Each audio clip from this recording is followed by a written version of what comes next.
Merhaba, bugün pastacı kremasını evde en kolay ve en lezzetli bir şekilde nasıl yapabileceğimizi göstereceğim. Burada 2,5 su bardağı 500 ml süt var. Pastacı kremasını tatlandırmak için 100 gram, yarım su bardağından biraz daha fazla toz şeker ve 1 adet de şekerli vanilin kullanıyorum. Kremaya kıvam vermek için ise 3 yemek kaşığı mısır nişastası ve 5 adet de yumurta sarısına ihtiyacımız var. Profesyonel mutfaklarda da pastacı kremasında kullanılan temel malzemeler bunlardır. Sadece yapım aşaması biraz farklılık gösterebilir. Bu farklılık da şuradan geliyor. İş gücünden daha tasarruf etmek adına yumurta sarısı ve mısır nişastası ayrı bir yerde çırpılır. Daha sonra süt kaynadıktan sonra içine ilave edilir. Bu sayede süt kaynama noktasına gelene kadar bir kişi sürekli karıştırmak zorunda kalmaz. Karıştırılmadığı takdirde yumurta hızlı pişer ve nişasta da dibe çökeceği için dibi tutacaktır.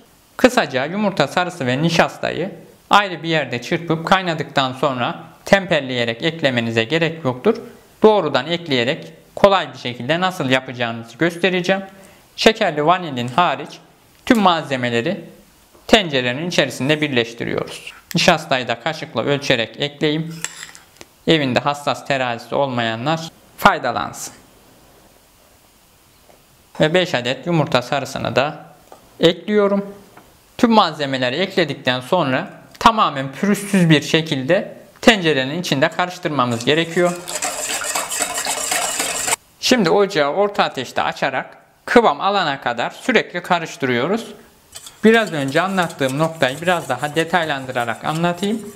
Şu an 20 litre süt ile bu kremayı yaptığımı varsayın. Kaynama noktasına gelene kadar sürekli karıştırmak hem enerji gücüne hem de vakit kaybına yol açacağı için nişastalı sübye süt kaynadıktan sonra ilave edilir ki sürekli karıştırmak zorunda kalmayalım. Fakat evde 500 ml daha az porsiyonlarda yaptığımız için sübyeyi sonradan eklemenize gerek yok. Tüm malzemelerle birlikte yaklaşık 5 dakika içinde pastacı kreması kıvam almış olacaktır zaten. Şimdi karıştırarak kıvam almasını bekleyelim. Kıvamı gördüğünüz gibi yoğunlaştı. Bu kıvama geldikten sonra ocağı kapatıyorum. Ve bir paket şekerli vanili içine ekleyerek tekrar karıştırıyorum. Hazırladığımız pastacı kremasını daha kolay soğuması için küçük bir tencerenin içine alıyorum. Bir streç film ile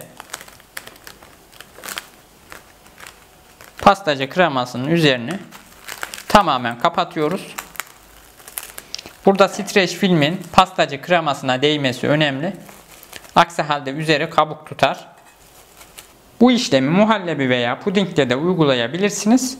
Bu sayede üzeri kabuk tutmaz. Streç filmle tamamen pastacı kremasını kapladıktan sonra 45 dakika boyunca oda sıcaklığında bekletiyoruz. 45 dakikanın ardından 2 saat boyunca buzdolabında kıvam alana kadar bekleteceğiz. Ardından çırpıp hazır hale getireceğiz. Pastacı kreması buzdolabında tamamen kıvam aldıktan sonra streç filmi açıyorum ve rahat çırpmak için başka bir kaba alıyorum. Kıvamını da sizlere şöyle göstereyim. Tamamen sert, koyu bir kıvamda.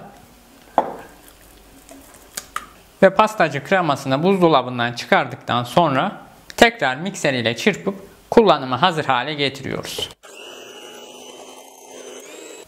Pastacı kremasının son halini, görüntüsünü, dokusunu sizlerle tekrar paylaşayım. Şu anda kıvamı bu şekilde. Pek çok pastalarınızda, tatlılarınızda gönül rahatlığı ile kullanabilirsiniz. Umarım faydalı bir video olmuştur. Diğer videolarda görüşmek üzere.